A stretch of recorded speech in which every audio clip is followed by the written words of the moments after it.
नमस्कार, one India Hindi में आपका स्वागत है और मैं हूं आपके साथ विवेक। देश में कोरोना से निपटने के लिए वैक्सीनेशन का काम तेजी से चल रहा है, जिससे कि आने वाली लहर में कोरोना से होने वाली मौतों का आंकड़ा कम किया जा सके। देश में करीब 50 करोड़ से ज्यादा लोगों को अब तक वैक्सीन लग चुकी है। कुछ लोग ऐसे भी हैं जिन्होंने अब तक वैक्सीन नहीं लग पाई, तो ऐसे लोगों से अपील है कि वो भी वैक्सीन जल्द लगवा लें।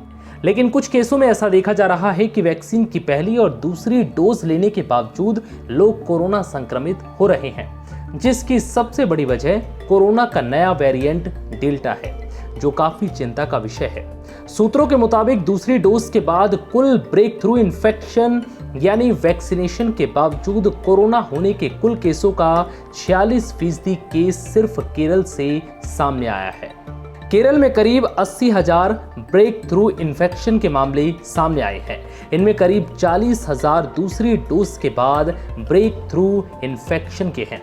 देश में दूसरी डोज के बाद 87,000 से ज्यादा ब्रेक थ्रू इन्फेक्शन के मामले सामने आए हैं।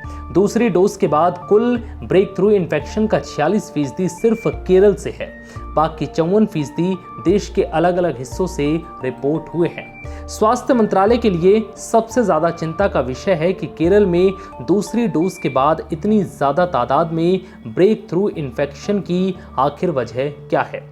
फिलहाल केरल के ब्रेक थ्रू इन्फेक्शन के 200 सैंपल की जीनोम सीक्वेंसिंग की गई, पर अब तक किसी नए म्यूटेशन या वेरिएंट की बात सामने निकलकर नहीं आई। केरल के वायनाड में करीब 100% टीकाकरण, पर ब्रेक थ्रू के मामले वहां भी हैं। म्यूटेशन के मद्देनजर ब्रेक थ्रू इन्फेक्शन और वायरस के ट्रांसमिशन पर सरकार खास नजर रख रही है। केरल, कर्नाटक, तमिलनाडु में हो रहे ट्रांसमिशन पर ज्यादा नजर है। इसको लेकर जीनोम सीक्वेंसिंग ज्यादा से ज्यादा इन्हीं इलाकों से है।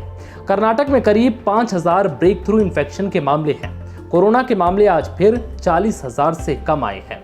पिछले 24 घंटे में 36,401 नए केस सामने आए और 530 लोगों की मौत हुई है। भारत में सक्रिय मामलों की संख्या 3,64,129 है, जो कि पिछले 149 दिनों में सबसे कम है। वहीं रिकवरी रेट 97.53% है। फिलहाल इस वीडियो में इतना ही। नमस्कार।